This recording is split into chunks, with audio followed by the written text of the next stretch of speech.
flex I option. beer bet he'll be dropped in 65% of leagues after week 5. Negative.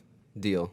Done. No. Put it on the board. All right, 50%. He's like, well, you took that Deal. really easily. All right, we'll just do Took that 50%. Beer me, Blazer. Okay. Ready? Yo, what's up? Welcome back to another episode of the Average Bros Fantasy Football Podcast. We're just a couple of average bros with above average fantasy football knowledge. As always, it's your boy T here, joined by Mr. Miyagi, aka the Mad Scientist. Awesome. Also, we got a special guest appearance today. We got our financial advisor here. Financial advisor for sure. The official Average Bros financial advisor once we start making some fucking money on this thing. Jesus Christ. I'm making sure these guys can continue to do what they're doing. For sure. But yeah, at Anttheceos is here. Check him out on Instagram at Anttheceos. Yes, sir. Thanks for coming on, brother. I appreciate you. Thank you for having me here. So, jump right into some news, I guess. Just kind of what's going on. I know this is the busiest weekend for drafts coming up right here. So we got the whole Zeke thing kind of dropped today, talking about they offered him the contract extension, which would make him the second highest running back in the league. I think me and you were talking about it before the podcast started.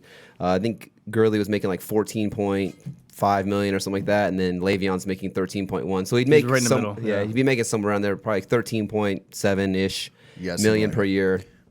I think he should take it. Yeah. I don't know what you guys think. I think he will.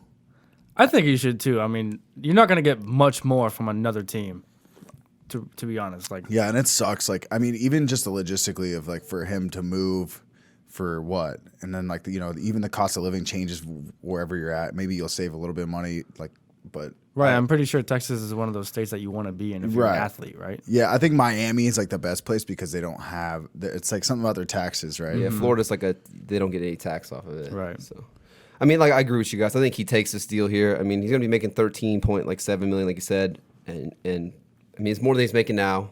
And he's gonna get money. It could just come down to that guaranteed money. Maybe it's like 25 million guaranteed, and maybe he wants 30 million. You're right. Guaranteed. Yeah, it could be. So it the could be some guaranteed logistics part of it. in the contract there. But I mean, a lot of drafts are coming up.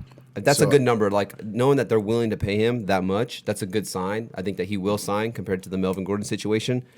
So with that being said, would you guys feel comfortable taking him in the drafts if you're drafting this weekend? I think if I'm on that 4 spot, then I might have to take him. I'm more comfortable taking Zeke, obviously, over Gordon, like you said. Yeah. But I don't know about you, Ant. Honestly, if I was even at 2, I would probably consider Zeke. Maybe not yesterday, but since today the news broke about him getting offered that contract, I think it kind of removes a lot of that doubt. If I was at 2, I would definitely consider it. 3 or 4, I think I'd have to take him Yeah. for sure. Yeah, I think we're kind of all in the same boat there. Zeke's a bot. Like, I think if Zeke was already signed right now, everybody would take him first overall. It would be like no question. Yeah. Yeah, for sure. So for him, it looks like it's going to get done before the season starts. As far as Melvin Gordon goes, it does not look like it's going to get done. They're pretty far away on the terms of what they want to agree on. I think they have a lot of faith in their backups in Justin Jackson and Austin Eckler. Yeah, I mean, I think that those backups aren't bad running backs. No, at yeah, I all. think they could win a couple games even if he does hold out for Right. 4 or 6 games, whatever it is. Into the Yeah, I mean, season. you saw Still last year success. they were still pretty successful. I think the Chargers beat the Steelers last year, even with Justin Jackson in. I mean, like you said, same thing. Yeah, I think the receiving core is going to be a lot stronger this year too. Definitely. So That's our guy, Mike Williams. It's our guy. Last year, my man crush was Manny Sanders. This year, Mike Williams. Mike Williams. All the way, baby. Oh, yeah. Only thing I can say is if you do take a shot on Melvin Gordon, just grab one of those guys, Eckler or Justin Jackson. That way, at least you have some type of handcuff.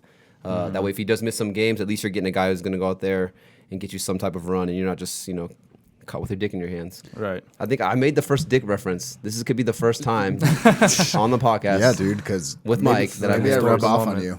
Yeah, dude. I think you are starting to rub off. I'm rubbing on you, too. Yeah. Wait, what? Chill, Just chill. kidding. Chill. Maybe after a couple of beers, but Hello. So, all right, some other news here. We got another Dallas Cowboy, Amari Cooper. He's kind of dealing with a plantar fasciitis or Fasciitis. or whatever it is. Fasciitis. I Dude, heard you're gonna let- fasciitis was running rampant. Dude, he listen, first of all, it is. Second of all, you're letting the financial advisor tell you about health issues, dude. He's educating you. He don't even. It's fasciitis. Actually, no, I can't even say Hey it. man, we all went to CCSD, so we're all held to the same standard. So yeah, he's got a little foot issue. They're saying it's not anything serious. I think Cooper's going in like the 3rd round. I mean, when he went there, he kind of blew up. He had a couple games where he kind of didn't, but then he had some monster games. He put him like 30 After he got points. comfortable, yeah, no, when he was like all in and knew the playbook and they had confidence in him, yeah, he had a lot of good games. So what do you guys feel comfortable with? Like I said, I think he's going in like the 3rd round of drafts. I mean, you feeling comfortable taking him there, or would you With Amari Cooper? Amari Cooper, yeah, or would you kind of be more comfortable if he fell to like that back into the 3rd, 4th round? No, there's just a couple other guys I'm looking at in that same spot. You know what I mean?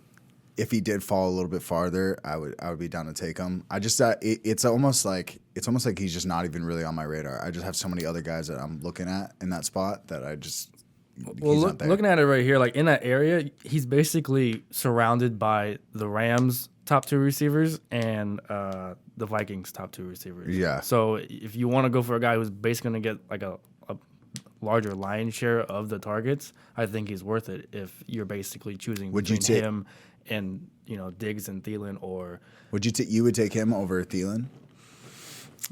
say I don't know, because I mean I can understand taking Cooper over with some of those Rams receivers. Yeah. Just because it is like a 3-headed receiving core, but Yeah. but with the Thielen was 6th in targets last year. yeah, I mean he just like Kirk Cousins just peppers him. I don't know if it's like a white Yeah. thing or something, but not really. But that's the NFL for you. yeah, I don't know.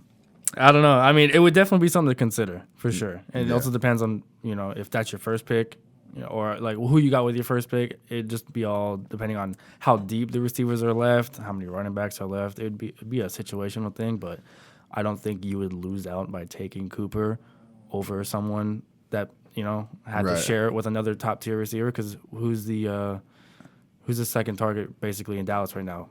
Exactly. Gallup? Gallup is Right. kind of like their And sleeper he right now. Basically Everybody's just came on last year, so he's gonna get him. Right. And Jason Witten's fucking almost 40. right. So, I think if they want to win, they're gonna need to throw Cooper the ball, and they're gonna need to incorporate him. So I definitely think he can finish top 10 in the receivers this year.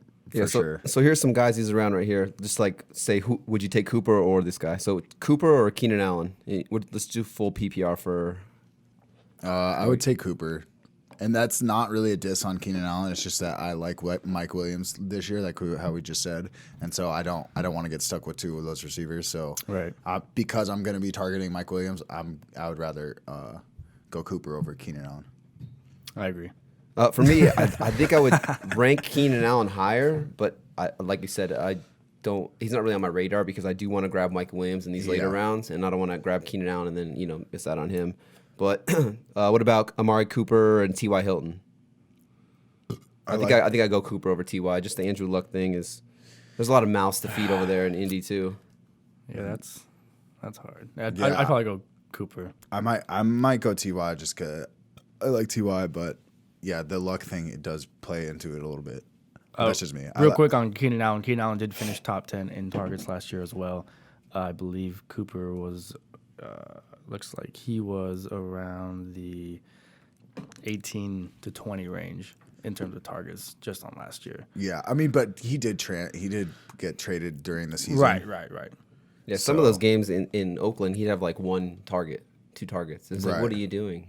Yeah, Fucking Sid Cooper from was Toy it Story. last year or the year before where he was so frustrating, and then he had that one game. I think it was like 2 years ago. Yeah, remember that? Yeah. Everybody was so mad at Cooper, and then he got like 60 points in one game one time. There's just some crazy 300 stats, yards. like off the top of my head, if I can remember it. It was a stat when he gets, I think it was 7 or 8 or more targets per game, that he produced 10 or more PPR points each time. So Yeah. if he's getting the targets, he was performing. Looking It right was here, just you can see after the bye week for Cooper, he lit it up. He's Yeah. right here. And then before that, he had 1 target, 0 targets Yeah. in the games leading up to the bye. So, yeah, after that bye week, he definitely exploded. I mean, he's a guy, I think he's burned so many people in the past that they're like skeptical on taking him. But I mean, he could be a massive value for you in the draft. I think he So catches a lot of hate just from being a Cowboy. that could be it too. That I think is a big reason why a lot of people don't like him just because he's a Cowboy. If you went to another team from Oakland, I don't think he would have this much like just hate on him. Yeah, I think you're probably right too. Because I don't like him because he's a Cowboy. Just being that a Giants fan, but that and just having Dak Prescott as your quarterback, it's not that Dak's bad, and Cooper did look better in Dallas than in Oakland, for sure. But still, it's just like you're not having like this top tier quarterback throwing you the ball. Right. That plays super into it. Yeah.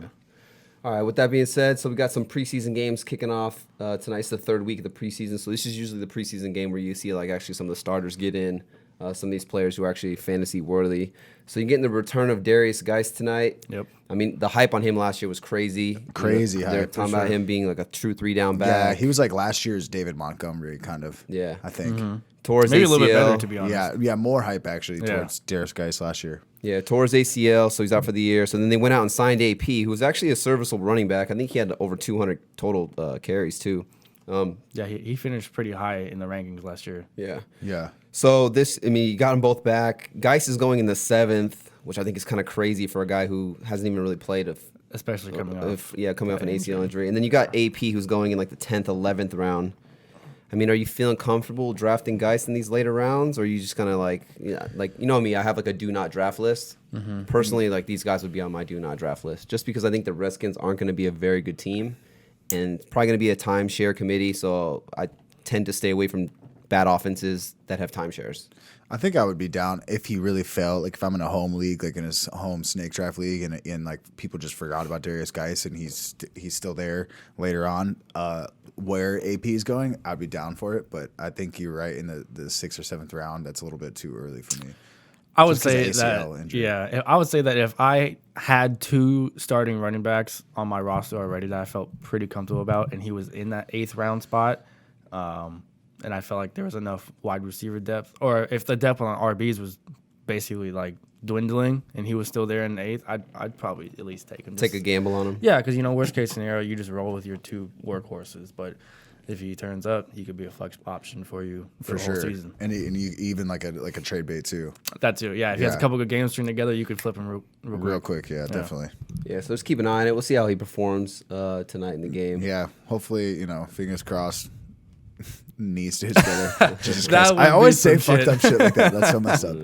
That would be fucked up. What else we got? What else we got next? So just some other news around the league. So you got the Rams. They're talking about they want to get, what's his name, Darrell Henderson? Darrell Henderson, Darrell Henderson. yep. They want to try to get him 9 to 12 touches per game. So, I mean, Gurley's already got the whole arthritic knee or arthritis in the knee. Non-arthritic knee Yeah. is the best way to put it, I It's a think. technical term. Whereas the Messiah called it the gay knee. Yeah. Yeah, I He's don't got know. gay arthritic knees. Yeah, it's something. I don't even Shout know out, how shout I out put to that the Messiah. I definitely think the Rams organization is very self-aware about Gurley and his health and how they want to protect him and not just overwork him in his first couple of years, at least on his first contract, and then Right, especially they have guaranteed. He has. I mean, he's the highest paid running back right Right, now, so it's yeah. like they don't want to go out there and just blow him out, and then he gets all this money for doing nothing. I think Right. they're just being. Yeah, I think you're right. I think they're just. I think they want to keep him around like the 300 rush mark, like even under it possibly. Yeah. I don't think he's going to be out there. I'm pretty sure this guy. Well, we Darrell heard Henderson- it. Remember last year? It was just it was like every game. It was, oh yeah, he's gonna be back. Even in the Super Bowl, they were like, oh yeah, he's gonna be back, and then he wasn't there. Yeah.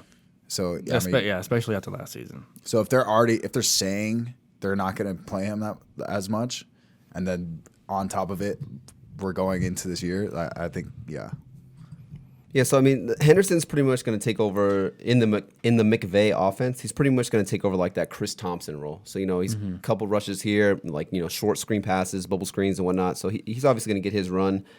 This obviously does affect Gurley a little bit because those are touches that he could potentially have gotten. Because last year it was that's like at least he was 100 getting touches. he was getting like 25 touches a game, 25 touches a game. It felt like. So Gurley's going in like the start of the second, kind of like the middle of the second round. I mean, how comfortable do you feel drafting Gurley? I mean, if let's say you draft a running back already in the first round, and then now he's your 2, does that make you more comfortable compared to like, let's say you go a receiver like a I think like you Julio end up. Jones, and you're getting Gurley as your 1. Maybe you're not as comfortable with that. I think there's like a couple of different running backs that are a little bit further down. That like if I get Todd Gurley, I'm not that mad at it because there's guys like David Montgomery that I'm going to try and get in the next round that I have faith that could end up being my RB1. See, the shit part about being in position to draft Todd Gurley is that he's at the end of a tier. He's right now around the 10th running back drafted. So he's right behind Connor, Bell, Mixon, and he's right ahead of Dalvin, Aaron Jones, Marlon back, Kerryon Johnson. So you're basically drafting him at the end of a tier. Right. So you'd have to be getting some, like, you have to either really love him or I don't know. I don't like to draft at the end of tiers. Right. I don't think it's worth it. You kind of get in like the shit end of those top tier running backs. Yeah. It's like you're getting like a low ceiling. Especially if you have to reach for him. Like if he falls to you, it's different. But like if you have to reach for him, just to make sure that you're getting him. Yeah. You know, you don't want to be reaching for end of tier players, no matter what position. Definitely. So yeah. I mean, I just, yeah. He's a It's tricky rough. one. He's a tricky one. It's You know me, rough. I'm more of a conservative guy in my first couple picks. Like I want to make sure You get some legit you guys. get some guys who are going to be there. And I think that's what those first couple rounds are made for, is for you to get those guys that you know everywhere are going to show every week are going to show up. Oh yeah, and put first points two on your picks, you board. have to have zero doubt. Yeah, so that goes towards the whole Todd Gurley thing. Is like maybe it's not worth it because it's just not a guarantee. Yeah. I mean, if he somehow fell to the third round, though, I'm taking Oh, a shot yeah, on him, third taking round, a gamble on for him. You know what I'm sure. saying? Especially if you went running back, and now he's your third running back. Oh, dude, fire away. Yeah. 100%. So but I feel like the only way you're going to get him in the third round is like 301 or 302. You know what Yeah. I mean? So You have to you're be- gonna be in that first pick. So say you're already probably going to have a running back, then you're going to come back around, and it's. I mean, I've done some mock drafts in that area. You're usually going to be looking at like those running backs you were talking about, Marlon Mack, Kerryon Johnson, Dalvin Cook. Those are going to be those guys. So Right. I mean, if he's there, yeah, I don't know. If he's there at that point ahead of those running backs and I need my second running back, I feel comfortable getting Gurley Yeah. right there. Especially if a lot of the top tier receivers are gone. Like if I'm choosing Gurley over those running backs along with guys like Cooper or Diggs or whatever, I would take Gurley yeah, for sure. for sure. It's like Gurley or yeah, I could see that definitely. For sure. All right, just some other news right here. So just kind of like a signing. Michael Crabtree signs with the Cardinals. I know I posted on Instagram. I guess they were just in talks, but today or yesterday they officially signed Michael Crabtree. I think this is more news for Kyler Murray than it is for Crabtree. There's a lot of mouths to feed over there. You got Christian So Kirk. much. Yeah, There's so much going on. In Christian that offense. Kirk. Yeah. You know, Larry Legend. You know, Crabtree's good. You got Ricky Seals, Andy Isabella. Andy Isabella. Hakeem Butler's going to be out for a while. Dude, He's crazy. just a Yeah, big red zone guy. That's the thing. There's so many fucking options on that team, and there's no fucking offensive line. Yeah. Like Kyler Murray is going to be throwing to whoever the fuck he sees first. Throwing it up. They're going to have to either scheme his ass out of the pocket a couple of times or do some like max protection plays. I have a feeling this is going to be very similar to when Deshaun Watson came out. And when he went to the Texans with no O-line, he's scrambling every play, just trying to make something work. I guarantee Kyler Murray gets sacked 65 times this season. I mean, He's Rosen gonna last get year got sacked fucking more his than shit any tossed. quarterback Yeah. in the league. And you got to think about it from a defensive player's position or like mindset. You want to sack the little fucking mini quarterback, Right. Like, because you want to smush him, you want to fucking hurt him, Right. You know, you don't have the same vengeance towards some guy like Ben Roethlisberger than you do towards Kyler Murray, Right, Like, you right. want to chase his ass down and fucking slam him. Yeah, you're like, welcome to the NFL, bitch. And he's a rookie, right? Yeah, and that. So, Yeah. he's gonna have the people are gonna come for his ass, I mean, dude, you're not wrong at all. and it's not gonna be hard. Like, it's Yeah, all he's gonna only take. he's only what, 5'8"? Yeah, he's he's like not 5'8", 5'9". I guarantee you, if you look at the stats at the end of the season, most teams will have rushed 4 more than they will have blitzed throughout the course of the season playing against the Cardinals. Because, and that's again, now you're throwing against a 7-person secondary versus 5 or 6 because your offensive line can't even block 4 fucking people. Yeah. God forbid they blitz. He's fun. he's It's gonna stressful be to think running. about. It's like, It is stressful. as like you're excited to be the number 1 overall pick, but at the same time you're like, Yeah. fuck. yeah, So you guys staying away from Kyler Murray then, or what? Yeah, What's I your would thought process? for sure. I'm not touching Kyler Murray. I mean, it does give him he does have like a lot of offensive options even with David Johnson too, but I still for me, I'm staying away. One thing to take note of is he has a very easy schedule in the middle of his season versus going against bottom 8 defenses against the pass. So I think if he does click, let's say if he's a waiver wire pickup and he's probably gonna have a rough first 4 games. But if after that, around like week 7, 8, 9, if he's really starting to click, I'd pick him up because he's gonna have a favorable schedule. Yeah, I think for those next couple. I think you're definitely right in that he's gonna be drafted. Yeah, I think he's definitely gonna be drafted. And he's gonna get dropped. And he's gonna get dropped in the first couple weeks for sure. Because he's gonna suck. Nobody in the NFL is good right away. Look at like Peyton Manning's stats. Look at any even good quarterbacks there. Right. I mean, he's definitely not getting dropped. I don't think so. He's going. You don't think he's dropped? No, he's going in like the 9th or 10th round right now. I mean, just some things to support him. I mean, bro, Anthony dropped Andrew Luck after the second week. I mean, I get it. I mean, people that drop. I think he'll get dropped. Well, he's definitely not going to be anyone's first quarterback. No one's drafting him to be their QB1. I mean, some people might, dude. If they're fucking stupid, but you can let them have him. Yeah, well. But if he's mostly going to be people's second quarterback option, I think, and so they'll drop him to pick up another flex. I beer bet he'll be dropped in 65% of leagues after week 5. Negative. Deal. Done. No. Put it on the board. All right, 50%. He's like, well, you took that Deal. really easily. All right, we'll just do Took that way 50%. too Beer bet. 50%. 50% he gets dropped after week 5. And over 50%. What's his ownerage percentage? His owner's percentage will be 50%. No. Yeah. No. 60. No, he'll be. Okay, yeah. Bro, you keep jumping all over the 50%. place. Either he's owning 51% of leagues or 49%. Bro, you're drinking a beer right now for fun. You lose a bet. All right, whatever. Yeah. 50% beer bet. All right. Look, just some numbers that I think he's going to be good. I mean, obviously, number 1 overall pick. He's already acclimated and used to the Cliff Kingsbury offense. Right. They do have this. He has the second easiest quarterback schedule. The receivers have the second easiest receiver schedule, so that kind of helps them. And the offense is like quick, short passes. So if I have a shitty offensive line, like you just said, he's going to have to be getting rid of the ball really early. This is the optimal offense to hike, throw it, you know. And you got some good players here. I think Crabtree, he's at the tail end of his career, he probably doesn't have any fantasy value, but he's still a good possession receiver. I mean, Larry Legend's there. Isabella to stretch the field. Christian Kirk, he's also familiar with the offense. And then you got David Johnson out of the backfield who could probably get 100 catches potentially. Right. I think David Johnson has a better chances of going 1,000 yards receiving than he does rushing this year. I can see that. See, that's a good that one. Offensive line, he's just going to be getting fed. So it's very, but he's still gonna have a great season. He's still gonna be an RB1 by the end of the season. Yeah. So for me, Kyler Murray's a guy like if he falls, I draft him. But then you know me, I like playing the matchup. So I'm drafting him, and then I'm drafting another quarterback in these later rounds to kind of cover my ass and then just play the matchup. So I don't know. I guess we'll see. His first 4 games are against Detroit, Baltimore, Carolina, and Seattle. So that'll tell you if he even does remotely well against those 4 teams. Yeah, go find him because he's going to play after that.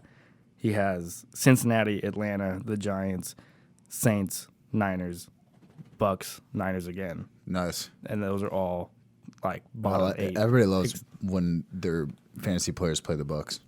Yeah, right. All right, so we'll just have to see on that. But beer bet 50% owned or not. Sure. Okay. You just finish that beer now, and we'll just call it even. Just call it done. You already took the L. All right, so the whole reason why the financial advisor is here today, he's hitting me up. He was saying he's doing an auction draft. He's like, "Yo, what do you got? You got any info on auction drafts?" And honestly, I don't. We haven't really done any auction drafts. Yeah, I've been doing a shit ton of mocks because it's gonna be my first time doing an auction draft in this league that I'm in. They just because we talked about it a little bit before, but they just changed it to auction. Yeah, drafts. so it's been snake for the most part, along with 2 keepers each year, with I think it's a 2 or 3 year max hold on a certain keeper or player as your keeper. So I've been doing a ton of mocks, and I've been sending them Tyler's way, like, yo, what do you think about this team? This team looks pretty good. And I've had a couple good mocks, but you can't really judge how good you are at doing auction by mocks because half the teams are on auto pick, and the simulation for auto pick doesn't make any sense. Yeah, it's very weird. Every time I go into a mock draft and there's people that are actually active, they're in the chat. They're like, "This is fucking stupid. Like, there's no way that someone would do that." Right. So I think just because there's not as much auction drafts, like there's just not a very good algorithm or like simulator for they don't really give a shit. I don't think they care to fix that algorithm because they're not going to put a lot of time into something that nobody's putting their time into. So it makes sense. But yeah, so you hit me up. You're talking about auction drafts. I said we haven't really done it. You actually said you were doing some research online, and there's really nothing out there. Really not. No, I went on YouTube. Didn't find a lot. I probably maybe like 5 current videos total on auction drafts, which is pretty surprising. I was like, wow, this is not popular whatsoever. Yeah. And then even on Google, like I was finding, 5-year-old fucking pages on auction drafts. And you're just sitting there like, dude, this does not help. It helped a little bit make me understand how it works, but I didn't really feel like I had an advantage by going on and listening to all this. Because half the players are either not relevant fantasy wise or for sure. Yeah. So welcome to the first official Average Bros auction draft episode. So with that being said, what is an auction draft? You could probably explain it better than me what an auction draft is compared to, because obviously the traditional draft is like a snake draft where you go 1 through 12, and then in the second round it goes 12 through back to 1, and then snaking it. Also, forgot to mention, so my auction draft is next Wednesday, and due to scheduling concerns, I'm not gonna be able to make it.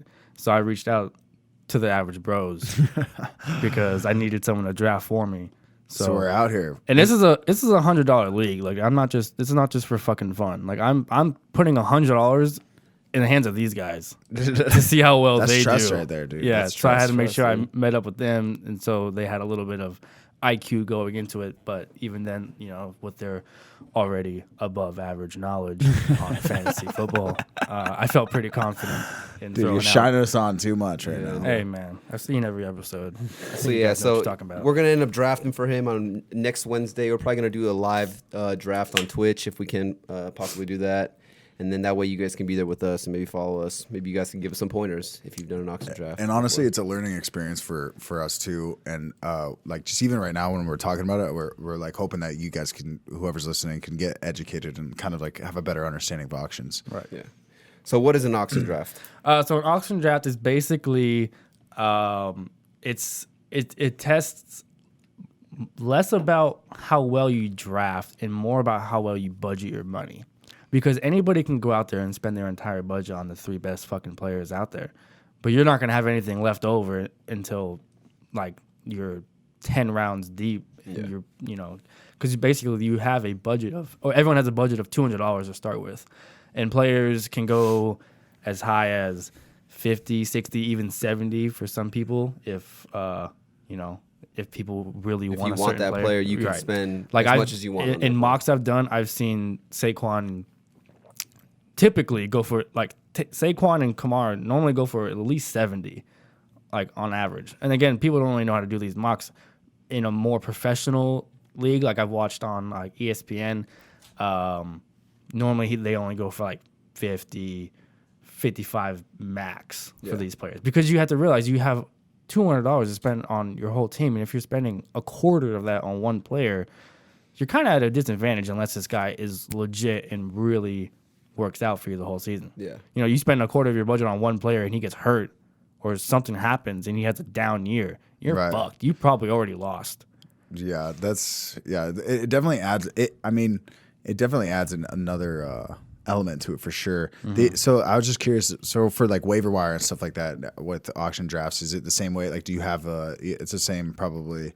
Is it like Fab? It's like, or is it a waiver? See, I don't even know yet. I haven't done it that far. Okay. So I have to do my research on that. Right. I don't know how the waiver wire works. I've seen on my league notes that it says auction waiver wire. So I would assume that it's probably like similar to Fab because we're familiar with Fab in our snake draft leagues that we play in, but it would make sense. It'd be weird if it was like a regular waiver priority. Yeah, in an auction draft. Yeah, for sure. So how does it start? So obviously, if you do a snake draft, you get the first pick, and then you're not picking until it comes all the way back around. So let's say I have the first pick. How does that start? So by having the first pick, all that means, and again, like it does go through and through the draft. It doesn't snake around. So it's 1 through 10, 1 through 10. Yeah, it's you just go 1 through 12, whatever it is, each round. But you don't draft them; you nominate players. So as soon as you select that player you want to nominate, he goes up for bid.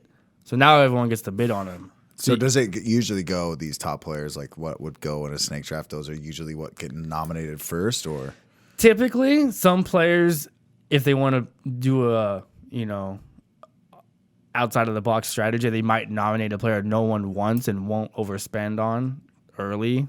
If you're throwing in some guy like, I don't know, Sony Michel with, the third nomination, he's not going to go for 50 just because he was the third nomination. Like, he's probably still going to go around his area. Right. But that could definitely throw people for a loop for sure. It confuses people for sure. So you might be able to get him at either like his average draft value or maybe a little bit less, maybe a little bit more if people are just not aware of what's going on, and it does throw them for a loop. But typically it does go in top, because when you go onto the lobby, it's basically sorted by which player goes for the most amount of money. Mm-hmm. So the guys at the top are always Saquon, Kamara, McCaffrey, Elliott, and Adams and Julio and everything like that. So so it just goes through. You get a chance to nominate a player each time, and then it goes up for bid. Something that I've noticed and read online about is you want to nominate players you don't want, like every single time. Really? Every single time that you have a time to pick a player, you pick someone you do not want. So like, if you really just like you don't fuck with someone, you want to like put up Melvin Gordon. Go ahead. Really? First, yeah, for sure. Like, put up. Throw like Mahomes. Like I don't want to spend money on I've Mahomes. done it. But someone is gonna. They want Mahomes, and they're willing to spend a good chunk of their they might change for him. see you putting up Mahomes. Because the best strategy is to get the people to spend their money early and often, so that later on, when you're getting all these players like in the wide receiver, running back 20 to 40 range, they only have maybe like a couple bucks to spend on them, and you could actually just outbid them like easy and get them for like 10 versus their budget of like 5. Yeah. So that's interesting. Yeah, see that even right now I'm learning all this it's stuff. Like a psychological warfare. It is. I kind of want to be in an auction draft. This sounds fun. Good because you're in one on Wednesday. Yes, you are. You're gonna fuck it up. But no, trust me, I will not be taking the fucking reins on that. That'll be either Tyler or Anthony, most likely Tyler. Yeah. But I'll be there for support, moral support, all of that. So yeah, like you're saying, if it's up to me, I'm gonna nominate a guy like I don't want to draft Barkley, but all right, I'll nominate Barkley, and then now it's like I'm trying to drive the price up on him. Yeah, because I know you want. Oh yeah, Barkley, and you can even while you're in that bidding process, you can just be throwing up money like, oh, I want to bid him for this much, much. Normally, because he'll go for like 60, so I could be like, all right, like 45, and then someone could be like 46, off the be bat, like, oh, 50. So like, if you're nominating someone off the bat, you can select how much you want to nominate them for. Normally, people just be all right, nominate a player, and it's $1, starts out $1, and it takes a minute. So I could just be like Barkley, like $50 right off the top, and then someone be like, fuck, maybe not that high, but No, you really can, like, because if you think about it, Barkley is probably still worth $50 to you. Yeah. Even if you don't want him that much. But you already know he's going to get fucking driven up. Yeah. So you might as well start it at just 50. Start it high. So that people, if you start it higher for players that you don't want, and there becomes a couple people will chime in, throw a dollar, and it comes down to 2 or 3 players. If those guys really want that player, it still has to go up one after another until someone finally quits. So if you start early with a high amount like $50, like basically I would nominate someone for as much as that you would spend on them, like max, like someone that again like you don't want. Like I don't want like Leonard Fournette's on my do not draft list this year. All right, so Leonard Fournette, let me look at how much he is real quick. I think he's going for like 25 probably. So he's going for on this one. This is the Fantasy Pros website. It's a half point PPR. He's going for 29. Right. So if I was like, I don't want Fournette whatsoever. I'm like, I'll put him up for 25 right off the bat. Yeah. Someone's bound to go 26. At least bid $1 more. At least 26, right? Exactly. So you already like, 2 things happen. 1, you're getting someone to spend their money. 2, you're getting someone to spend more money than you bid. And 3, you're getting rid of a player that's even an option for you at this point that you don't even want. And I've been doing that on a lot of mocks. Like I put like Mahomes up like first round a ton of times, and he goes for like I'd go for those fan favorites first. And people just for dumping people money, who are bro. just Especially like, because the more money they have, the more money they're willing to spend. Exactly. Don't wait till the later rounds because they might be like, oh, I gotta budget it. But that first round or two, people probably be going ham, dude. Probably Hell yeah, nominate quarterbacks, nominate people you would never fucking put up. Nominate Right. Kittle and Ertz and whatever. Yeah, Kelsey. definitely. Kelsey's going for like over 50 in some leagues. Yeah, which is Kelsey seems like he's crazy. But that was the thing you were saying though. So you get 2 keepers, Right, so were you do telling get us 2 keepers. Kelsey was one of the keepers. Kelsey's on my team. I was able to draft him last year. That's a money start in already. the snake format. Yeah. I'm deciding between keeping Damian Williams and Stephon Diggs as my second keeper. Part of me wants to have as many shares of the Chiefs offense as possible, which is, why I'm thinking that way. Is like, man, if that offense does anything close to what they did last year, that's an advantage right there. On the flip side, Stephon Diggs, did finish 8th in targets last year.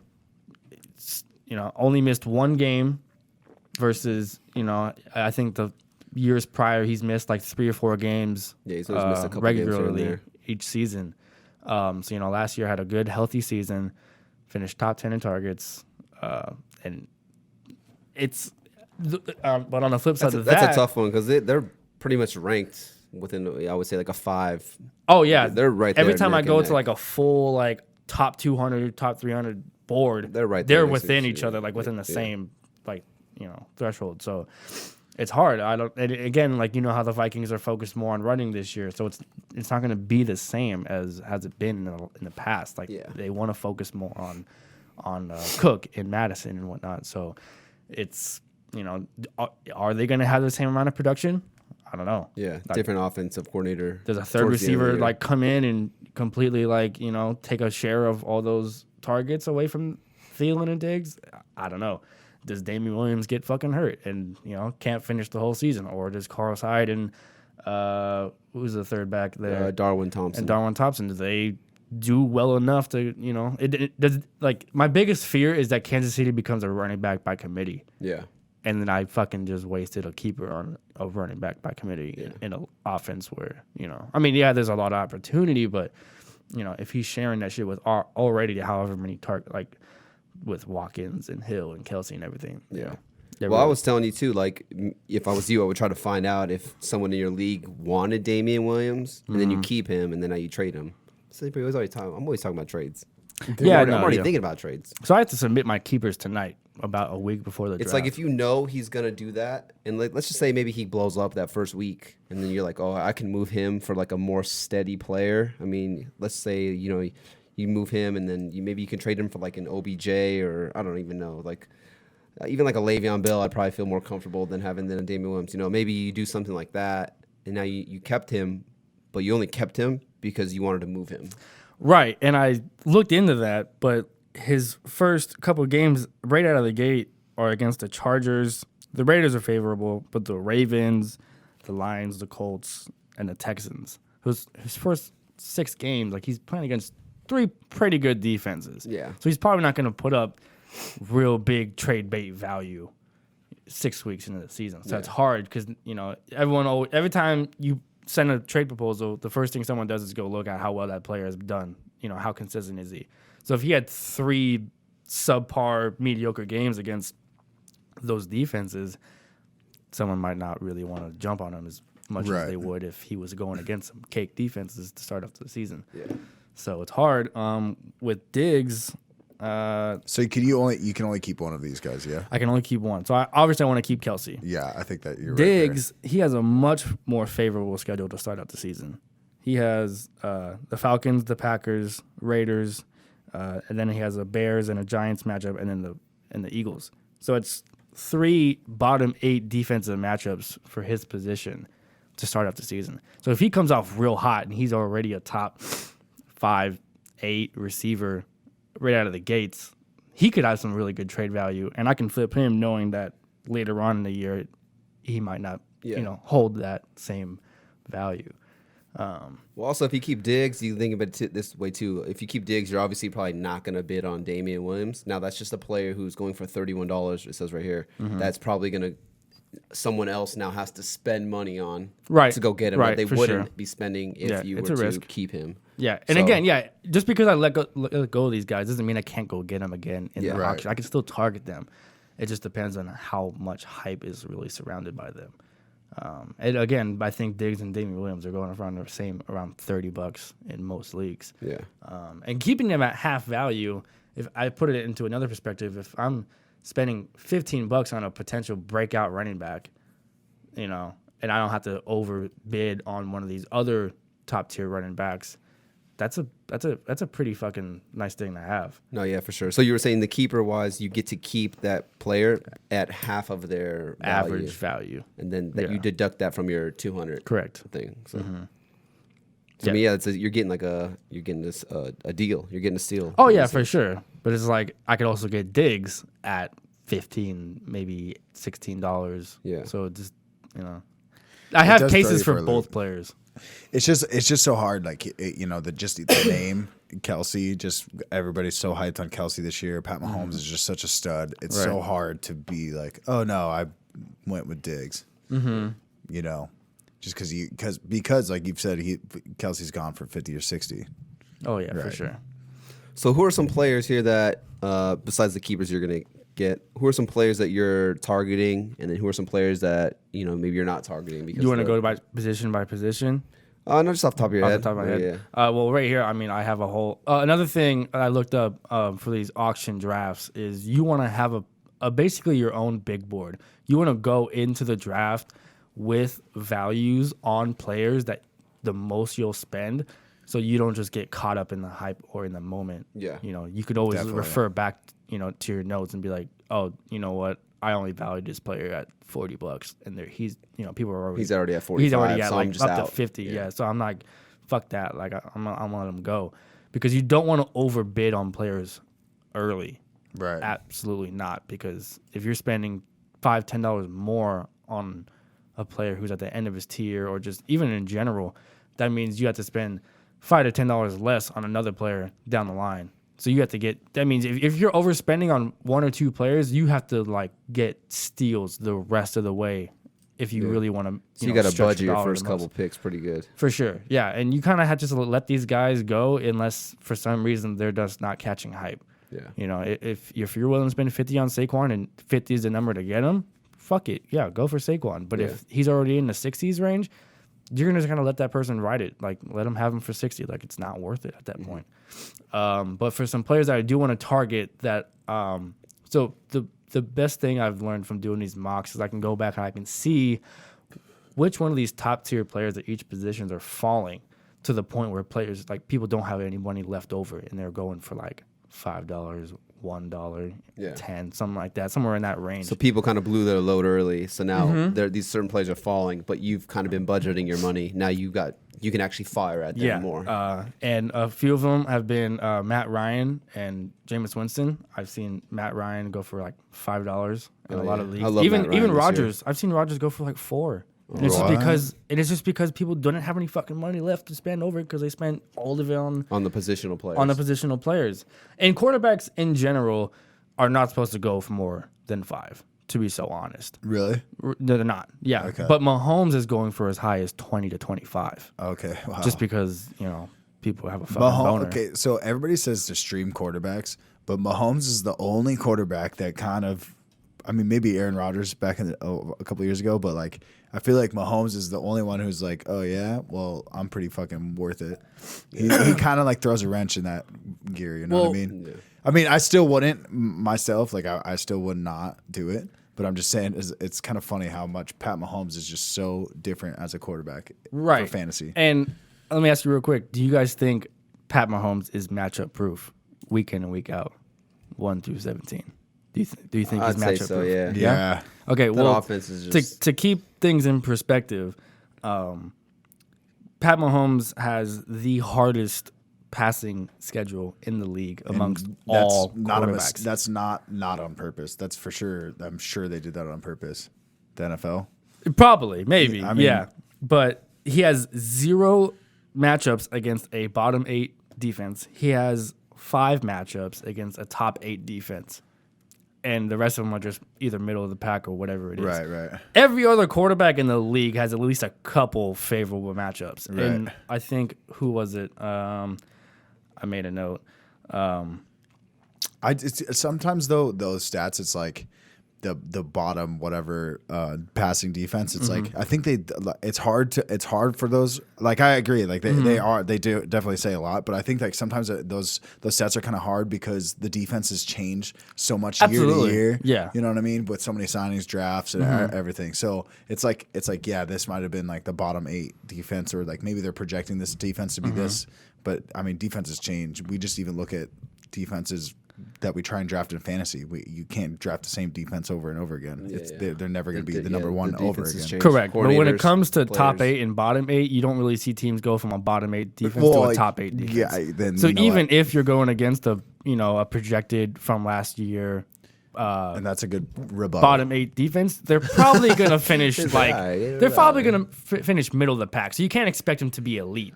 But for sure, you can expect these elite defense to probably either stay elite or basically have a little bit of a drop. I mean, the Jaguars defense got really good after the whole Ramsey and you know what I mean? There's a lot, and they came. They're. I don't know. I don't think that they were that great of a defense before that. Right. No, I get what you're saying though. Like he's going as the number 1 quarterback, but he's got the 32nd hardest schedule for quarterbacks. So it's a red flag. And if you're gonna overspend that much money, which is my whole point here, I'm not saying don't pick up Mahomes. I'm saying if you're gonna overspend him, whether you're an auction or in Snake, you have to keep it in perspective and realize that his outlook isn't as high as it could be. Yeah. Right. It's probably, it's too good to be true. He doesn't have those matches like he did last year. It's going to be a tough going for a couple games. He's probably not going to finish as, a top 10 quarterback every single week. He's going to have some dud weeks, as most quarterbacks do. Yeah. Yeah. So it could drop him back to reality, to be honest. Yeah. So it's like, if you get him for a good value, fuck it. Yeah, go for him. But if you're going to reach or overspend on him, he's probably not worth it. Like, let someone else that didn't do their research take him for that. Yeah. Because if you're getting Aaron Rodgers for $8 and he spent 24 on fucking Mahomes, no way in hell. I mean, as good as Mahomes is like I'd rather the spend difference that's awesome. Yeah, you have to get your value anywhere you go. I mean, it's just why we preach don't take a quarterback early. Yeah, it's the same. It's the same thing. There's a lot of good quarterbacks in these later rounds. And there's a lot of good quarterbacks, and that's that one can thing. Get it done for you. I think that like a lot of people get very weirded out by auction drafts because they've never done it and stuff like that. But even just you explaining it right now, it's basically the same thing as a snake draft. The difference is that obviously you have to like budget yourself, but you're basically just putting a higher incentive on players. Just the same way as like I would spend. You're basically putting in a bid when you're drafting someone first round in a snake draft. Right. So it's the same. It's essentially the same thing. You're just putting a certain amount of incentive. Concepts. It's like you have a chance, rather than relying on just the fucking pick of the litter or, how a snake works or who goes before you, whatever. Like, you have a chance to really get anybody. It's like, how bad do you really want them? Right. And how patient are you to wait until the very end for someone that is a fucking gonna be a rock star. I'm excited, dude. I can't wait for this. It's gonna be fun. I think you guys are gonna have a fucking yeah. I already know you guys are gonna be cursing at whoever the fuck is in a bidding war with you. Like you said, we'll be able to target specific players that we are high on, but then obviously you have your own list too. So we're gonna take that into consideration. Yeah. So real quick, just a couple guys that I wanted to take target is Matt Ryan and Winston. And this is pure value. This is not who I think is the best. This is just guys that I know I will get value on or who are going to outperform how much money is being spent on them. So, yeah, Ryan and Winston, I think if I can get either of them, I think they're going to way outperform their value. I'm high on Zeke. I think Zeke's going to have a good season, for the right price if he's over. What is Zeke going at right now? Just curious. Between like 55, I would say. If people are fucking rock hard on him, they're going to spend 60. But well, Mike's always rock hard. So yeah. Dude, I don't know if you know this, but he's got suspended for PEDs. Extends. Yeah. Mike has he's pitching a tent over here right now. Yeah. Hello. As I speak. Let's go camping. Also, Tyler's spoke on Dalvin Cook. He thinks Dalvin Cook's gonna have a good year. I think so too. Just love with the Dalvin focus on the running game this year. And he can catch the ball out of the backfield too. I think people forget that. He's could be one of the best receiving backs in the entire NFL. I think Kerryon Johnson's going to outperform his value. Right now, he's going around like the 30s range. Definitely think he's worth it. Mark Ingram, I've done a lot of research on Mark Ingram. Yeah, that's one that people don't really talk about, but Yeah. I've heard some good things about. I think Mark Ingram's gonna have a pretty decent year because you think Lamar Jackson's still gonna need to rely on someone. Yeah. And to have a vet back like Mark Ingram, who what was he? He finished 7th, 8th, maybe a couple of years ago.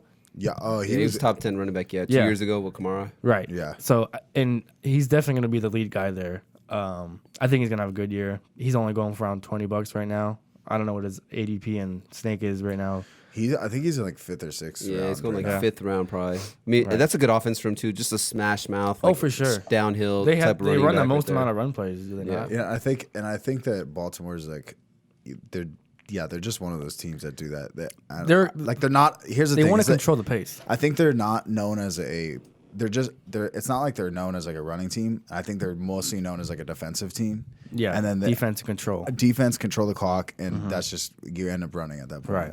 So But- and obviously they have like the most fucking ridiculous quarterback.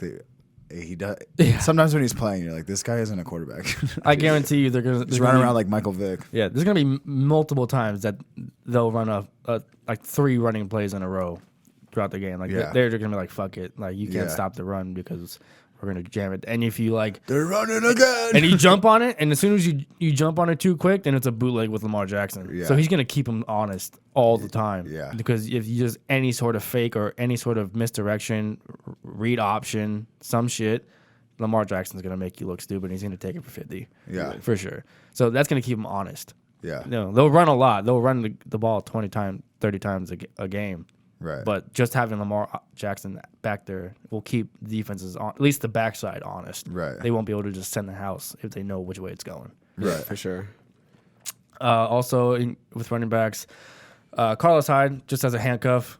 If Damian Williams, doesn't work out, it gets hurt, whatever, or if, Carlos Hyde just is getting a lot of goal line touches, I think he can, and he's going for like $3. So that's a reason why I have him up there. I have to switch that to Darwin Thompson. They were talking about maybe cutting Carlos Hyde. Yeah, it's So- possible. That'd be Darwin But even Thompson. then, Darwin Thompson, I Probably a guarantee couple you can get bucks. him for $1. Couple bucks, yeah, probably. Yeah.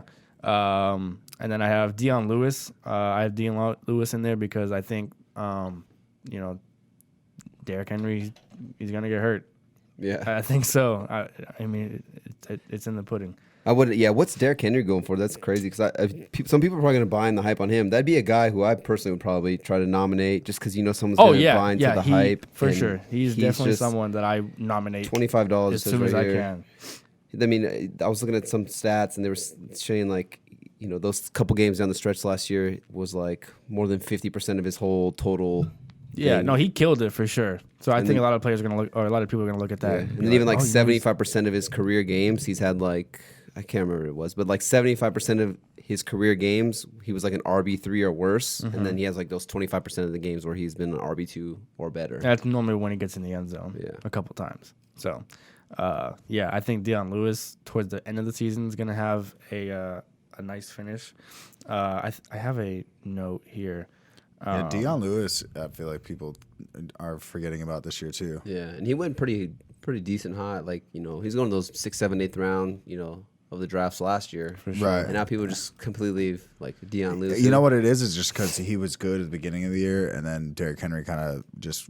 I think he actually was closer towards the end of the year when he had that crazy game where he had like 4 touchdowns. Yeah, or it was something. like the last 4 weeks of the season. He kind of blew up out of nowhere. You're right.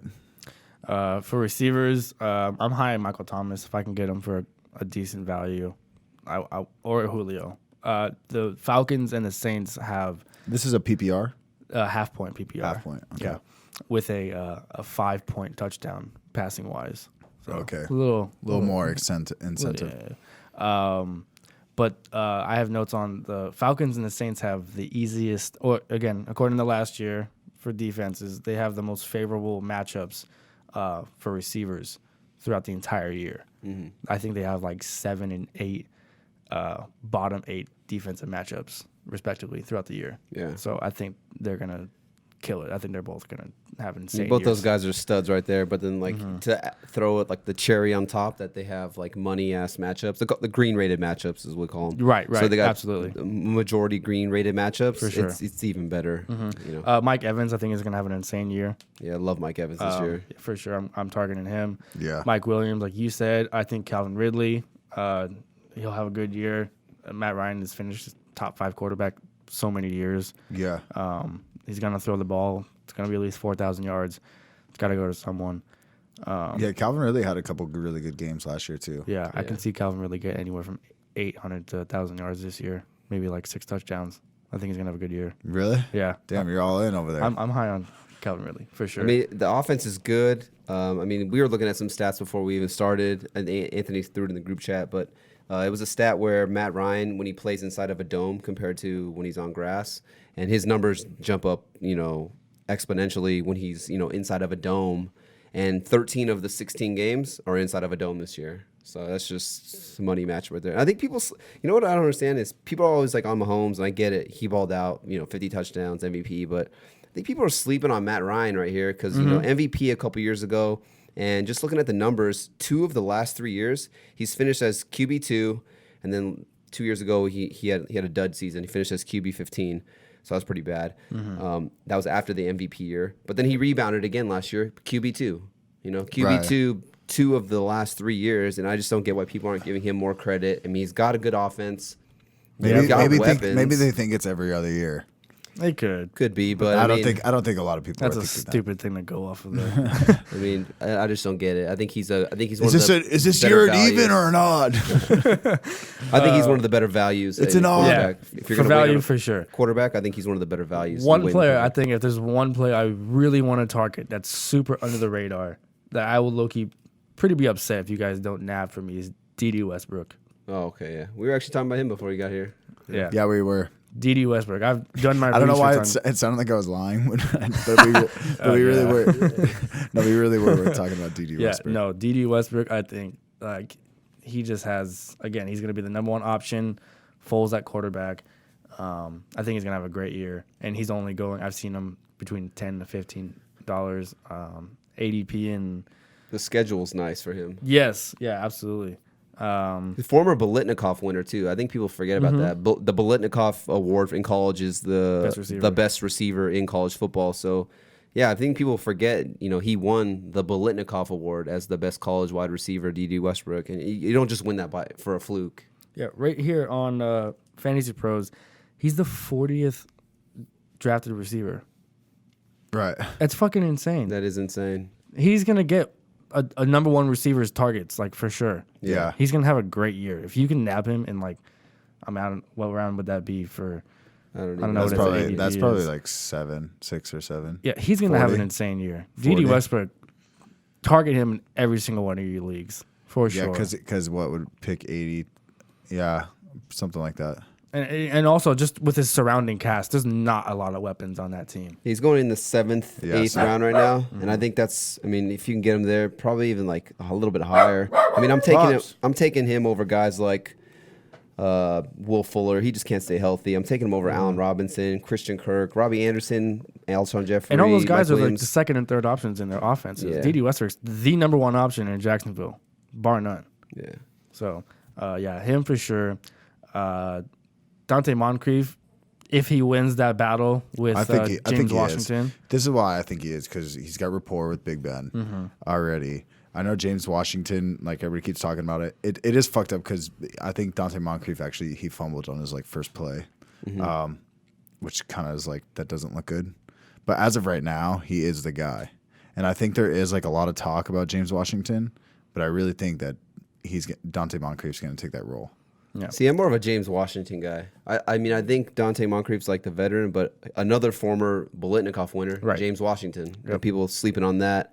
I mean, when you really think about Moncrief, I feel like he's one of those guys who can't stay on the field. James Washington played one play with the ones.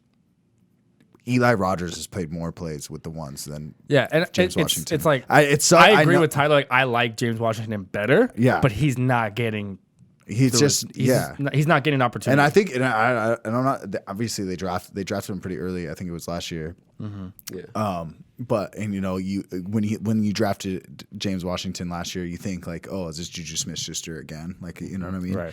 But I just as of right now, they're just putting like faith in a lot of other guys besides him. So until I think whenever we play, again, if they put him in with the ones further along this preseason, we can see.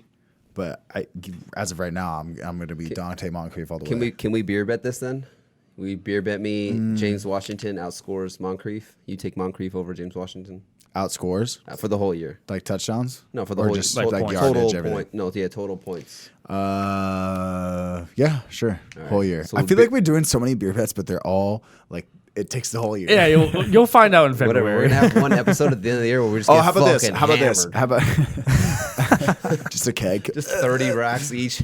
Dude, okay, so how about let's do this? Check it out. First game of the season, week 1. Who starts? James Washington and Dante Moncrief. You want to do that? No, because I think Moncrief will start. What How the about fuck, dude? who outsnaps I the think other? I think at the end of the year, I think James Washington will finish ranked as a better wide receiver than Moncrief. He'll have more points at the end of the year than Moncrief. So wouldn't you rather maybe draft Moncrief late and then pick up James on the waiver wire midway throughout the season? He's just one of my late round guys. I mean, I know we're talking about auction, but snake draft wise, James Washington is one of my late round guys that I'm going to draft and I'm probably going to hold on to for Here's a the couple thing weeks to see what happens. Is if Juju stays like slot kind of, Ben throws like over 50% to outside wide receivers. Yeah. I think it's like he's like the highest. He's like top 3 in quarterbacks throwing to outside receivers. I mean, everybody else peppers their salt. Yeah, or slot receiver. but then again, he's also had Antonio Brown as his outside receiver. That is a good point. So it's like, That is very solid. point. who knows? Like if that keeps before up that, this before year, that what- it was fucking it was Mike Wallace and fucking. I mean, dude. does it date back that far? Those stats? I mean, That's no, the but I'm point. just saying is that like there's always been outside receivers in Pittsburgh that do well. Fair enough. I mean, look, it's not a fucking. I'm no scientist. Well, I'm just saying, again. if that's the case this year, your outside receivers are Moncrief and Washington. If the Schuster stays in, The only thing I can say is this, though, is that the Steelers, they are really good at drafting receivers. You just threw out a bunch of names right there. Oh, yeah. AB, They're, Emmanuel Sanders, Mike Wallace, develop Juju. receivers very They well. drafted James Washington. Yeah. That's why I think he takes that leap in the second year, and he surpasses a guy like Moncrief, who I think is more just like a veteran presence, more of like a possession guy, where I feel like James Washington, they can develop. Obviously, they're doing something right in Pittsburgh with the receivers. They know what they're doing. And I just think that they actually drafted this guy, former Bolitnikoff winner. I think he finally takes over. But we can just jump into some other players. the last receiver on my target list, and I'm going to catch flack for this, for the viewers, anybody, doesn't matter who I say it to. Sterling Shepard, the Giants. That's not that crazy. Yeah. That's not that crazy. Well, you got to, like, people have so much shit to say about the Giants offense, and I get it. Like, 2 years ago, offense was complete trash. Last year, under Pat Shurmur, Eli was top 10 in passing. Not Ben McAdoo? Right, yeah, fucking Ben McAdoo. And Eli you're threw the for- residential Giants fan, right? We I got am. I'm a hardcore, diehard You are Giants the fan. Giants fan. All right, so I am. forever in the season, anything happens Giants related, we'll bring it back and we'll get your Well, insight. not a We'll lot get of you good New your York shit's gonna Giants happen. correspondent. But I mean, I don't know. Someone dies. I don't know. but just last year, Eli threw for 4,300 yards. Which doesn't even make sense because when you watch him play. It really doesn't. do you know what we call Eli Manning? Third and down syndrome. Yeah. He's listening. Yeah, no, I'm telling you, I watch. So last year, Eli Manning was 7th in passes completed, 8th in pass attempts, and 9th in passing yards. So there's a lot of opportunity out there. Also last year, in terms of just targets, both Golden Tate and Sterling Shepard were pretty high in terms of targets. I don't have the exact number pulled up right now, but if you look at the targets from last year, just off of them, like purely, they were pretty high up there in terms of just targets. Yeah. Also, Golden Tate suspended 4 games, I believe it is. 4 games, yeah. So you basically have a guy who's gonna throw between, I would say, 35 to 4,000 yards this season in Eli. Also with Pat Shurmur, he's completing 70% of his passes. Yeah. He's the same coach that was in Minnesota back when Case Keenum was there. Case Keenum had a career Good year. year. Yeah, right. yeah. And it's fucking Case Keenum. He got some money from that year. Absolutely. So it's going to be a lot of high percentage throws. So I say in PPR leagues, Sterling Shepard is money for sure. He could be a flex option a lot of the time if you give him the chance. And he's really they're starting receiving core for the Giants week 1. I'm guessing if Golden Tate's out, and they normally do run 3 wide receiver sets, is going to be Sterling Shepard, Cody Latimer, and probably Benny Fowler. So I'm guessing between Ingram and Shepard, they're going to get 10 targets a game. Each of those guys, Guaranteed, at least just the first month of the season, which is very favorable. Yeah. So I would say, even if it's trade bait, target Sterling Shepard, even if he's on your bench, doesn't matter, whatever you have him. If he's on your team and he produces those first 4, 3 to 4 weeks, you could flip him. Yeah. For sure. The trade equity. And if you have faith in him, you can keep him for the whole season, and he could be a nice.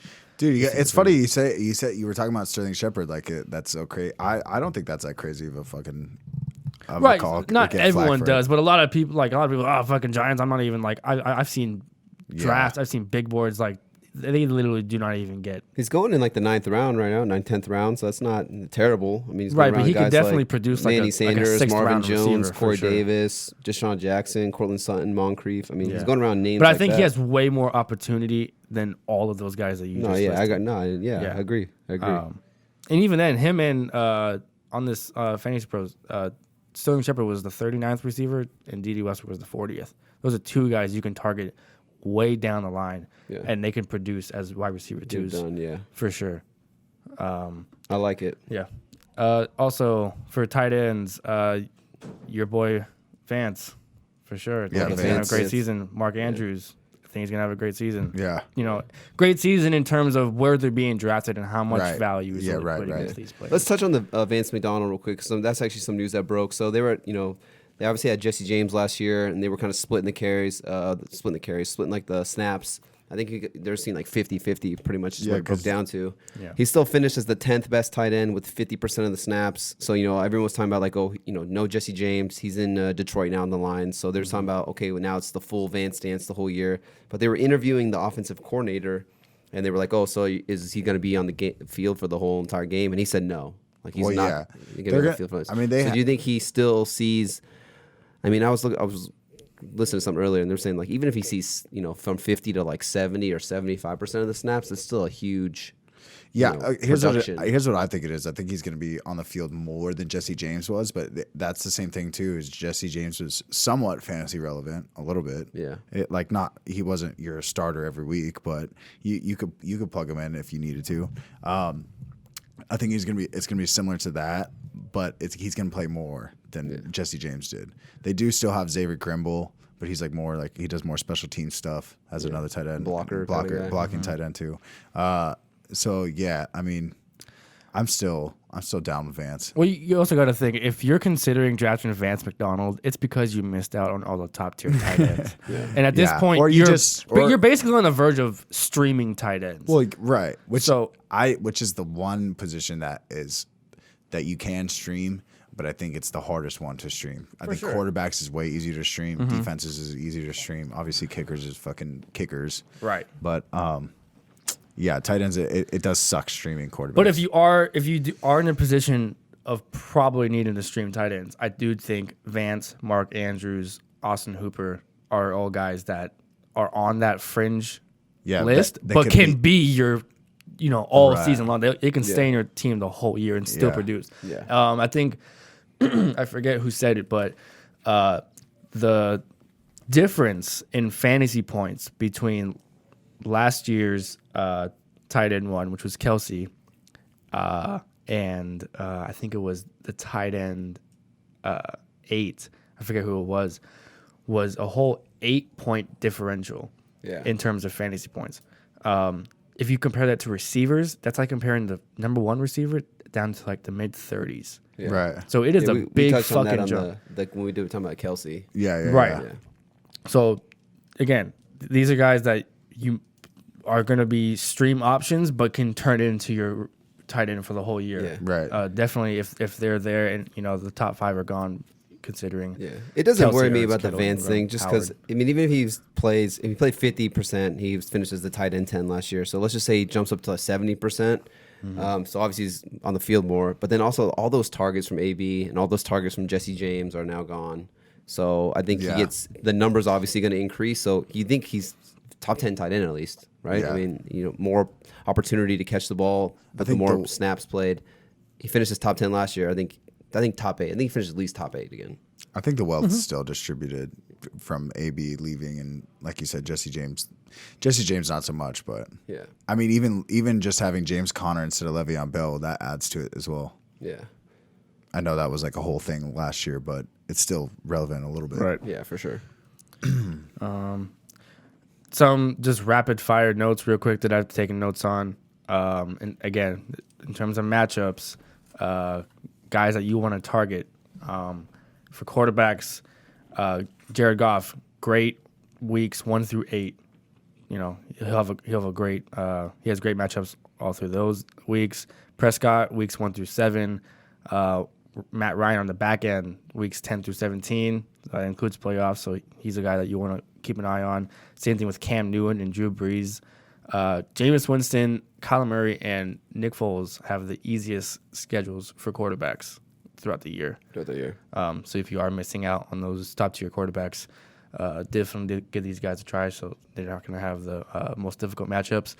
Mahomes, toughest schedule, like we touched on. Jared Goff is going to have a very difficult schedule the back half of the year.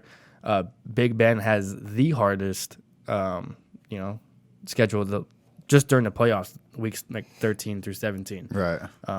He's a piece of shit anyways, but He's a fucking piece of shit. just keep in mind, Big Ben is going to be, it's not going to be easy going for him those last few weeks. I'll probably blame Juju or something. And then overall, Carson Wentz, Phillip Rivers, and Matt Stafford have the hardest schedules. First of all, dude, that play he was talking about, he was talking about that he did run the wrong route. He was supposed to fucking what do they call that when you go right and you go straight? He slanted. Is that called Blue Steel? Shut the fuck up, dude. He was supposed to he faded into the end zone. That's not what he was supposed to do. He was supposed to go right. Dude, it's just like AB said. How the fuck am I run a better route? Why don't you throw a fucking ball? Why don't you not throw it to the defensive lineman? Okay, that's a good He point. literally threw it right to the defensive lineman.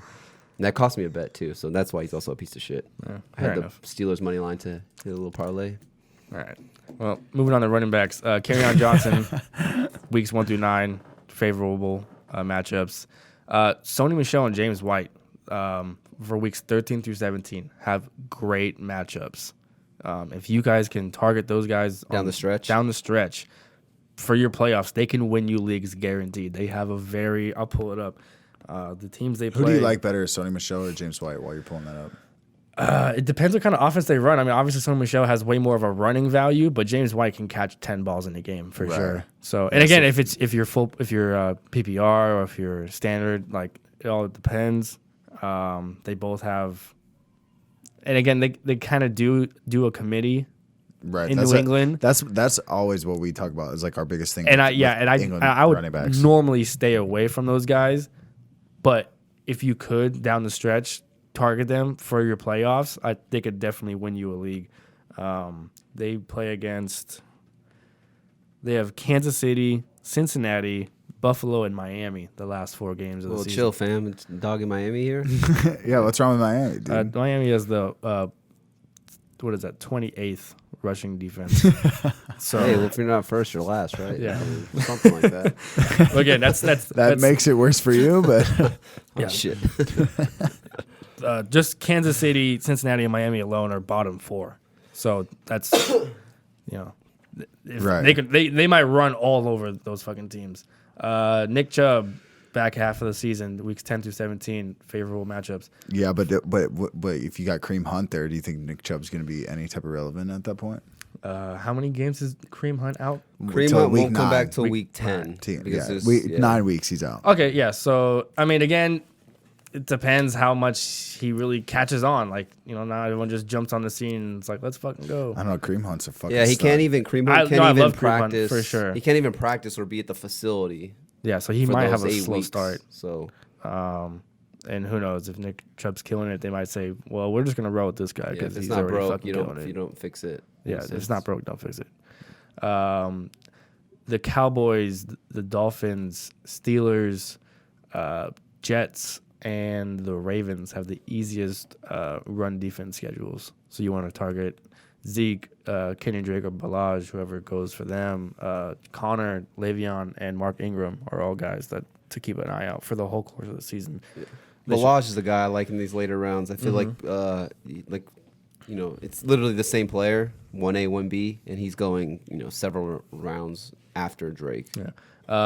On the for my avoiding side, Marlon Mack, the Colts are going to have the toughest run schedule for the last 6 weeks of the season.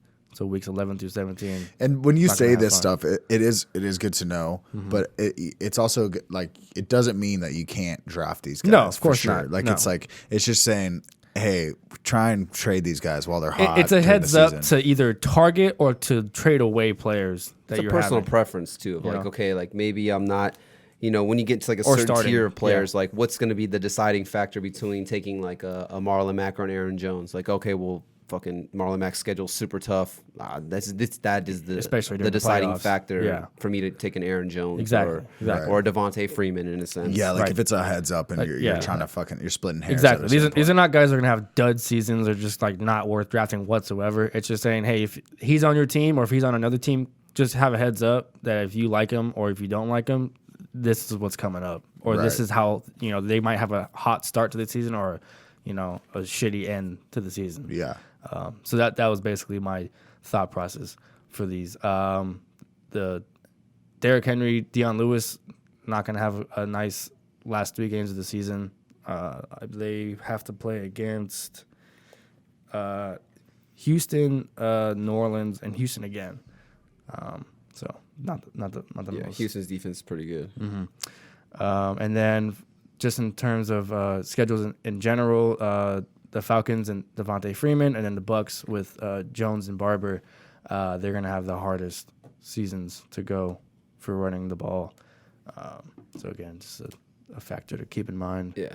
We're high on Aaron Devontae Jones. Freeman, but he's not going to be a cakewalk. He's going to have to Yeah. play through some tough defenses. Some bullshit. For sure. Yeah. The thing with Devontae Freeman though is he can catch the ball. He's not just like Right. a running back, and, For sure. and he's a 3-down running back too. So he's going to be on the field for 75+% of the snaps in a good offense. And like I said, they're in a dome, and I think when you have a team like the Falcons with Matt Ryan, former MVP, and you got guys like Ridley, Sanu, Hooper, and Julio Jones on the outside, you can't really stack the box.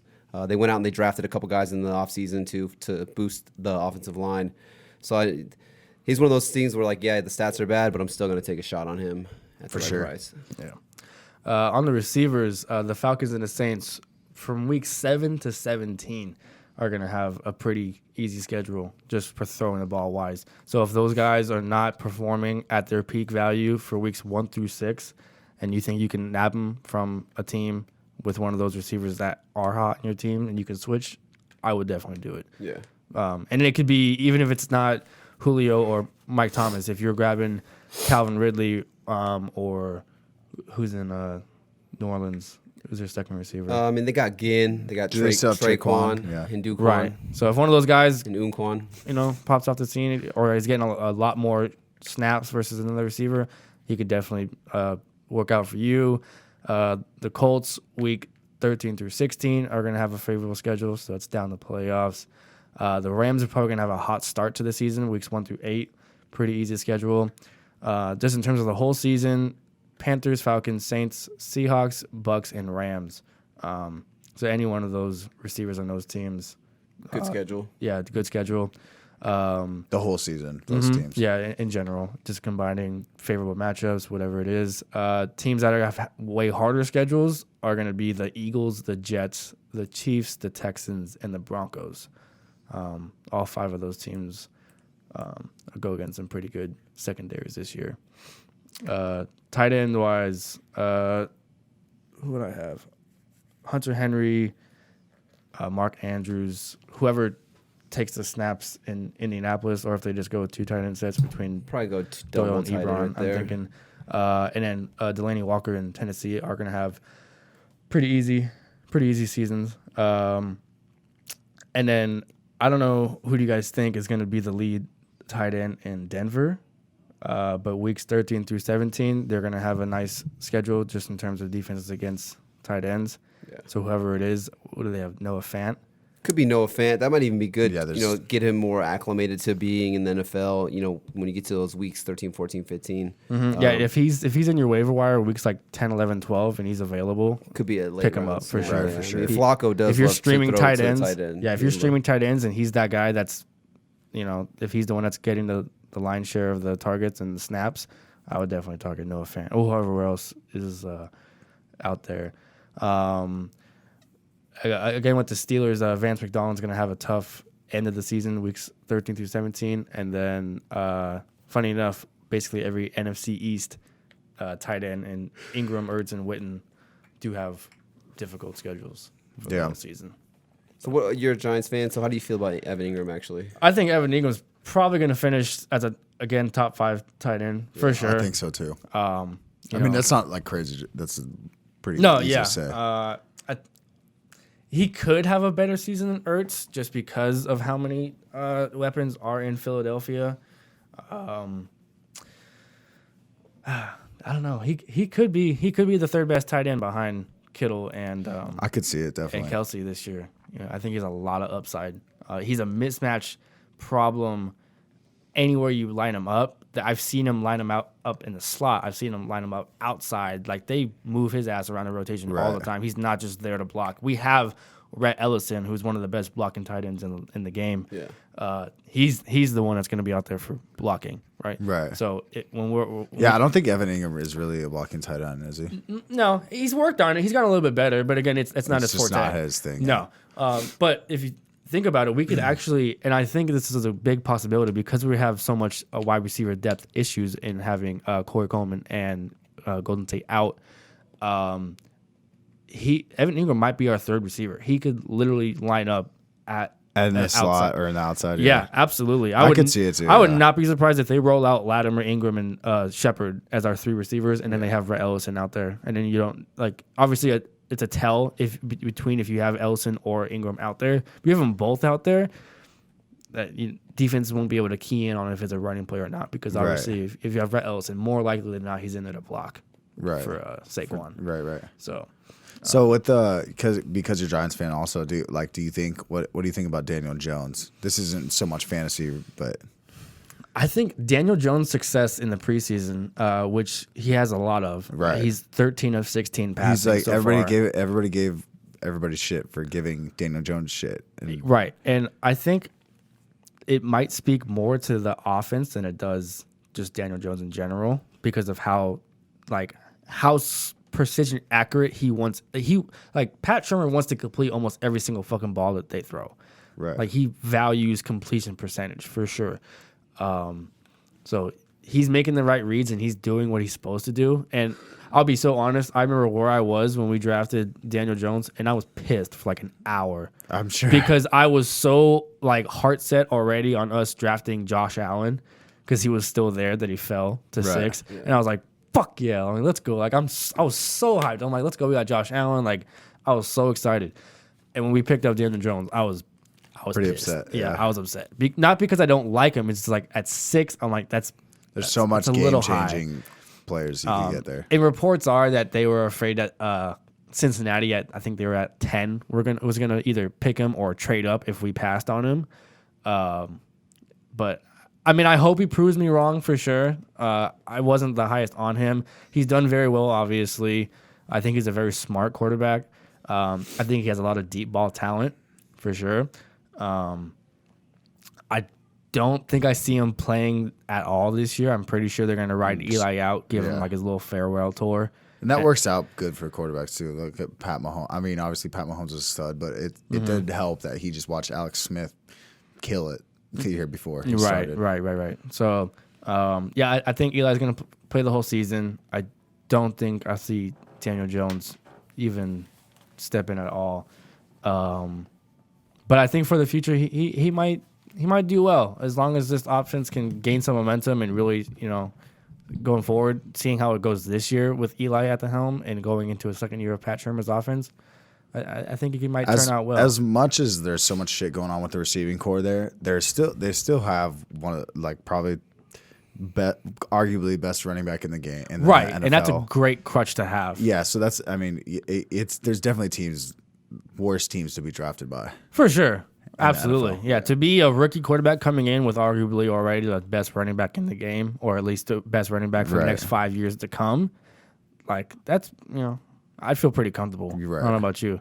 Yeah. I'd rather be handing off to him than like Kenyon Drake or something like that. Yeah. Shots fired. I agree, though. The Dolphins. Dolphins are a good team. But yeah, do not sleep on Giants on their players. They're going to get a lot of targets just due to sheer volume and lack of depth. If you can pick up a Giants player like Shepard, Ingram, even Golden Tate, you'll probably pick up. I don't think anyone's going to draft Golden Tate. I think even if they do, it's going to be like he's going to the like later, 13th, later rounds, 14th rounds, probably like that. But and you have to obviously keep him on your bench for 4 weeks. But Golden Tate should have. I think he's gonna have a way better season than people expect. Because last year he still had a pretty good season in Philly. Yeah, he actually. I mean, he was doing fine in Detroit before, and in Detroit. He right. was actually pretty legit. He hasn't had a down season. Like everyone just expects for him to be shit. He's because always like kind of under the radar a little bit. Yeah, and he's seems never like. really the number one guy per se. At least Yeah, in he terms slides of- under everybody's radar for sure. Yeah, no, I think he's gonna have a way better season than most people. He could easily, in terms of the games that he plays, I think he can finish as a top 30 receiver, and that's not some, Right. I mean, they went out and paid him, so they're for sure going to use him. Yeah, definitely. Yeah. That's it. That's one of Tyler's biggest things is if you pay, if the guy's getting paid, they're going to try and use him. Yeah, For sure. I don't pay you to sit on the sidelines or stand around. So. Right. For sure. All right, cool. So, yes, that was a little just info on some matchups going forward, and then obviously the auction breakdown. So, yeah, we're going to come back. This draft is on Wednesday. Probably, like I said, a live stream on Twitch. We'll do the actual auction draft for the financial advisor here. And the fuck CEO. Check him out on Instagram, dude. And so, yeah, we're One- drafting all the players you didn't say. Yeah, We're right. draft- I'm gonna come back and be fucking pissed. Yeah, could you imagine? We're just So, wait, you said draft Eli Manning? That's what you said? I actually wouldn't be mad. If it's for $1, yeah. $20 fuck bucks? it. if you don't know, do a homer pick. That's what we figured out just now. Bet it all on Barkley? All right. One last note I forgot to touch on is I have my top 5 teams or defensive to stream during the playoffs. And by stream, I mean these defenses are probably not going to be on a roster all year. So I didn't put like the fucking Rams or the Bears, obviously. Yeah, Right. You're streaming the defense, but defenses that you are streaming that you want to target for the playoffs that you can pick up in advance, definitely the Falcons, the Texans, the Steelers, the Patriots, and the Seahawks. They're all around that mid 10 to 20 tier in terms of rankings for defenses right now. They're all teams you want to target during the playoffs. They're gonna have some favorable matchups, some low scoring offenses. They can definitely help you out For sure. Name those again. It is the Falcons, Texans, Steelers, Patriots, and Seahawks. All right, all favorable. I like that. Yes, sir. Damn. Damn. Because you could do all Damn. you could do as good as you want in the regular season, but if you don't have a fucking team for that, those last 4 weeks. Well, that's what I did. Is I kind of held on to. My problem was like I held on to some defenses towards the end of the year. I can't remember who it was. I think it was like Redskins defense. Redskins? Yeah, and then they had a couple injuries, dude. Fucked me up. So also, if you're streaming defenses, like right now we're saying that these teams might be favorable, but it only takes a couple of defensive key guys to go down. Oh, yeah. And fuck, dude, it completely changes the defense. Yeah, look ahead. Look ahead to sure. what before you pick up defenses. Look ahead to who they're playing Right. in the next. Even if you have to pick up a defense a week or two early, if they have some cake matchups, I don't see why you wouldn't just put them on your bench in advance. Right. I do that all the time. Yeah, I've been doing me that for too. years. Like if I know a team's about to play a cake, 3-4 game stretch, I'll pick them up a week or two early before anyone even notices. Before it's on anybody's radar. Absolutely. Yeah. I feel that. Yeah. All right. I think we've covered a lot. Do you want anything else? Nah, I'm good on that. You just want to plug us on all the... Yeah, check it out. So yeah, I appreciate you for fucking coming in here, dude. I mean, honestly, dude, it's funny when we bring people on. everybody kind of teaches us some shit too. And obviously you really taught us a lot with the fucking Right. auction draft. Like, I mean, dude, and now I kind of want to I want to join some auction leagues now. My commissioner Even- said it's the funnest thing you ever do, and you'll never want to go back to Snake again. Really? Just because it's that fucking like of a challenge to your mind and really yeah, so challenge dude, yourself. I'm fucking hyped on it. Definitely, even if I do like a couple of free ones just to get in the groove of it. you Yeah, know, I'm with it. check it out, man. Yeah, for sure. Just doing the mocks, they're fun. Yeah, definitely. I mean, just even you explaining it was super fun. Interesting, at least. What's your? We can plug your Instagram. I'll throw it in the link below at Anttheceos. Anttheceos, that is correct. Is there any underscores, anything weird in there? No, I was Okay. able to get the first. Anttheceos. Check them out first on one. Instagram. Follow my business page, Auxilium Financial. Jesus fuck. How do you Auxilium. spell that, dude? AUXILIUM Financial. Check it out right there. Is that your fantasy team name? It might be. It might be. I haven't picked my fantasy teams out. I think my team in this auction draft from last year, they were the Convicts, but Vicks spelled out like Michael Vick's last name. Oh, hell yeah, dude. The football reference in the team name? That's pretty original. Just kidding. But anyways, thanks, guys, for listening. We appreciate you. This has been the Average Bros Fantasy Football Podcast. Check us out on Instagram. We're mostly active there. It's Average Bros _fantasy football. We're on Twitter, Average Bros FFP. We have a TikTok.